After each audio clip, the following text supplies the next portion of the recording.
ఇర్మీయా గ్రంథం 24వ అధ్యాయం 6వ వచనం. వారికి మేలు కలుగునట్లు వారి మీద దృష్టించుచు, మంచి అంజూరపు పండ్ల వలె నీకు మేలు కలుగునట్లు నేను దృష్టించుచు లక్ష్య పెట్టుచున్నాడు.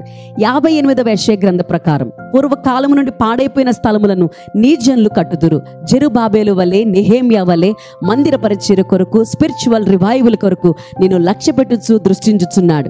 అనేక తరముల క్రిందట పాడైపోయిన పునాదులను నీవు మరలా కట్టెదవని ఎజ్రా వలె ధర్మశాస్త్ర పునరుద్ధరణ గురించి మాట్లాడుచు నిన్నును దృష్టించుచు లక్ష్య పెట్టుచు పిలుచుచున్నాడు.